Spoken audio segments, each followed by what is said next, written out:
The GOP leaders are holding a press conference talking about the shutdown. Again, as reported earlier, the Senate reaching a tentative deal to end the shutdown. We have to go back to the House, but let's take a listen in to what House Speaker Mike Johnson is saying. We have always been open to finding solutions to reduce the oppressive costs of health care under the Unaffordable Care Act. We just made clear that we would not and should not ever do that, that is, negotiate as hostages. And I've also reminded you here every morning at this press conference throughout the shutdown, Republicans have not just been talking about reducing costs and fraud and abuse in so many areas and in health care. We've been actually passing new laws to accomplish that urgent mission for the people, and we will continue to do so. So here's where we are by way of schedule, just so you know, you're following. And if you're not at home, if you're waking up to this good news this morning, the Senate's vote late last night of 60 to 40 opens the door now. The Senate is moving forward on an amended House CR, a continuing resolution, that will reopen the government until January 30th. Added to that are provisions to fully fund SNAP provisions through the end of the next fiscal year, which is September 2026, guaranteed back pay for all federal workers who have been made to endure these hardships over the last several weeks. And it also includes passage of 3 appropriations bills, which we're grateful to be moving through the process. That is the Military Construction Veterans Affairs bill, it's the Agriculture bill, and the Legislative Branch bill. The Senate will be back in session this morning to finish their job, and we're certainly praying that they do. They'll need unanimous consent from all senators to fast-track their final vote. As you know, there's some procedural hurdles that one or more could throw in the way, but we certainly hope that they won't do that because so many people across this country are desperate for the government to reopen.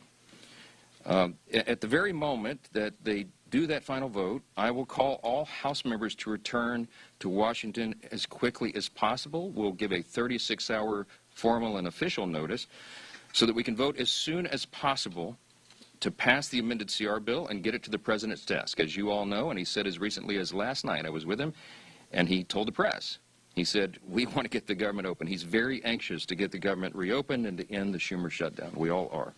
With regard to the travel challenges, I spoke yesterday at some length with Transportation Secretary Sean Duffy, my former colleague and good friend, and he lamented the serious situation that we have with air travel in the U.S. He's bent over backwards, as all members of the administration and the cabinet have done in all of their areas of jurisdiction, to try to keep the government working for the people and to mitigate the pain and the harm.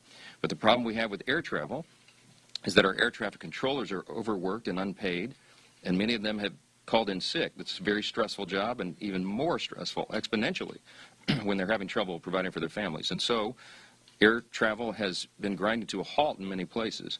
And as of Sunday, nearly half of all domestic flights, U.S. flights, were either canceled or delayed. And it's a very serious situation. So I'm saying that by way of reminder. I'm stating the obvious to all my colleagues, Republicans and Democrats in the House. You need to begin right now returning to the Hill. We have to do this as quickly as possible. Now, we look forward to the government reopening this week so Congress can get back to our regular legislative session. We have a lot of business to do, as you all know, and we will be working in earnest. There'll be long days and long nights here for the foreseeable future to make up for all this lost time that was imposed upon us. I want to close with something that's important. I think it's important to say that this is genuine. I mean this sincerely. We applaud the 7 Senate Democrats and 1 independent senator who did the right thing. They decided to put principle over their personal politics.